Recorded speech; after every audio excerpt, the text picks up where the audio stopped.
think you've got what it takes to reach the end of this video? Then you are a brave soul, because here we are going to tell you all about 5 disturbing mysteries that are still unsolved in 2022. Do you think you have what it takes? Then let's begin. Number 5. The curious vanishing of D.B. Cooper. On Wednesday, November 24th, 1971, a man named Daniel Cooper purchased a $20 one-way ticket on Northwest Airlines Flight 305 from Portland, Oregon to Seattle, Washington. He was in his mid-40s and was seen wearing a business suit, an overcoat, brown shoes, a white shirt, and a black tie. Along with him, he had a brown paper bag and a briefcase that he carried. When he boarded the flight, he sat in his seat and gently asked the flight attendant to serve him a bourbon and a soda before the flight took off. When she did, he presented a note to her, which she kept in her pocket. But little did she know that the note would change the fate of history. Cooper told her to look at the note immediately and informed her that he had a bomb in the briefcase. The flight attendant then looked worried when Cooper asked her to take a seat next to him. He opened the briefcase, and there were a number of red sticks encircled by wires. He instructed her to record it and show it to the pilot. She did as she was told. When she opened the note and handed it over to the pilot, it said, "I want $200,000 by 5 p.m. in cash, exclusively in $20 bills. I want 2 back parachutes and 2 front parachutes. When we land, I want a fuel truck ready to refuel. No funny stuff, or I'll do the job." Now this caught the attention of the police in Seattle. Everything that was mentioned in the note was arranged for, the parachutes were brought in from a nearby skydiving school, and the ransom money was collected from several banks by the FBI agents. The rest of the passengers were then allowed to leave, but he had other plans. He gave the remaining crew orders to refuel the plane and switch to a different path to Mexico City, while keeping the altitude below 10,000 feet. While the plane was in midair, he jumped out of the back door of the aircraft along with the cash and 2 parachutes, never to be seen again. No one knows what happened to the man, even after a thorough manhunt and a search that has lasted for 45 years. Number 4. Wall Street bombing of 1920. Once a strange man was seen pushing a cart in front of the USSA office across from the J.P. Morgan building on a bright September day in 1920. It was during the lunch rush on Wall Street. Just then, within seconds, the cart exploded, killing over 30 people and injuring 300 others around. But even worse was that as the days passed, those injured also would succumb to their wounds, resulting in a rise in the death toll. However, this explosion was not considered an act of terrorism. It was taken as an accident, and overnight maintenance workers were seen repairing the damages and removing the evidence of the real culprit. The person responsible for this was never found, and although there have been many conspiracy theories, the New York Police and Fire Departments, the FBI, and the United States Secret Service couldn't pin down the real culprit. Even with the leads found during the investigation, no one seemed to remember anything. It may have been due to the explosive composition. However, there were printed flyers titled "American Anarchist Fighters." Later, they found that the bombings in Italy were linked to the same person, and even believed that it was the work of the Italian anarchist Luigi Galliani. However, solid facts could not be found. In 3 years, the case finally turned cold, and no one was able to identify the bombers. Number 3. The Ghost Ship. The British-American ship is the Mary Celeste, and it was discovered abandoned and adrift in the Atlantic on December 4th, 1872. However, what was puzzling was that it had all of its cargo intact when it was discovered, but no one was there.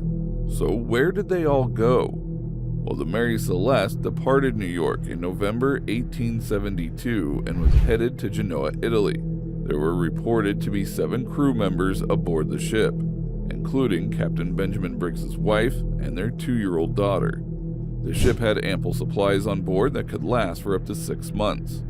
However, the fact that no one was found aboard was one of the most extraordinary and alarming discoveries. The investigators checked the ship's daily log. It didn't have anything unusual, and even the engines and the inside of the ship seemed to be in working order. Over the years, various theories have suggested that there might have been a mutiny, a pirate attack, or even an attack by a sea monster. Number 2. The Boy in the Box. In the year 1957, a hunter in Philadelphia discovered a boy's battered body inside a JCPenney box. The boy seemed to be between the ages of 4 and 6. He was naked and covered in flannel. At first sight, it seemed that the boy had died due to a head injury. However, the hunter did not report the body because he was concerned that the police would seize his muskrat traps. So he left it there. 2 days later, a college student found the body and reported it to the police. It was then that the investigation into America's unknown child began. Now, viewers, hang on, because you're about to witness the chilling mystery of this case. At first, the police circulated flyers about the boy all over Pennsylvania to see if anyone would respond to them. They soon started receiving thousands of leads. However, the fact that the boy's identity was never found caught everyone's attention, including the media.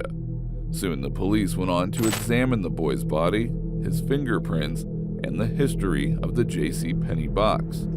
However, their efforts were fruitless. Soon they had 2 promising leads, one of which was a foster home that was 1.5 miles away. Following this discovery, the investigators and a medical examiner went to the foster home, where they found a bassinet identical to one advertised on the box. There were even blankets that looked similar to the ones around the boy in the box. It was then that they found the boy's mother and the story of how the boy was killed because the father didn't want to be discovered as the child's father. The police then found the couple and interviewed them, and soon after, the case was closed. But later, in 2003, a woman named M was interviewed, and she claimed that her abusive mother had actually bought the boy in 1954. She didn't give birth to him. The boy was killed by the same woman one day because of anger. Now, no one knows who the boy's biological parents are or where he came from, so the boy continued to be known as America's unknown child. Number 1. The Zodiac Killer.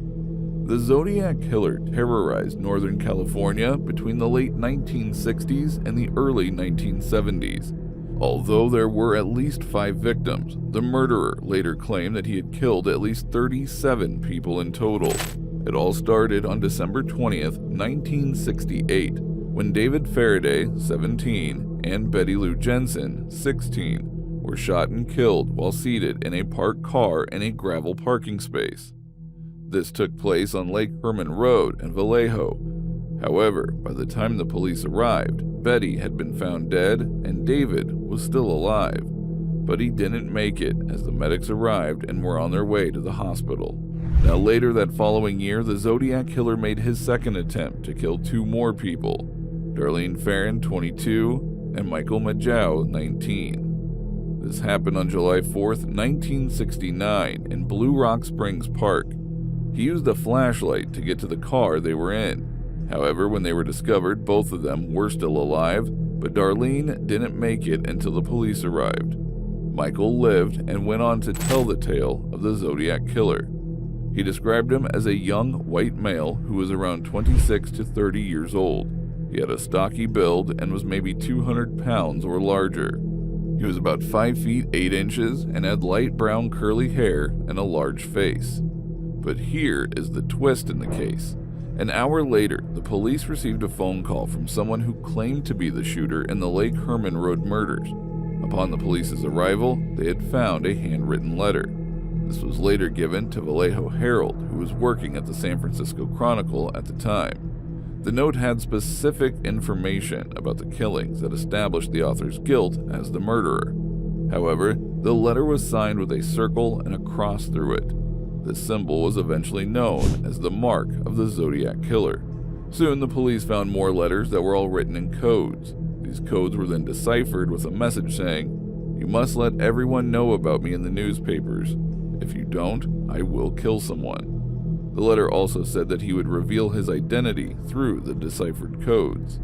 His letters would then keep coming in, with the first line reading, "This is the Zodiac speaking." However, his final letter was received on January 29, 1974. This was found one day after he took 3 more lives. The letter had these letters and numbers written: me equals 37, SFPD equals 0, which meant it was finished. The reason for his killings was revealed by him through his letters, where he stated, "I like killing because it is so much fun. It is more fun than killing wild game in the forest, because man is the most dangerous animal of all to kill. Something gives me the most thrilling experience. It is even better than getting your rocks off with a girl.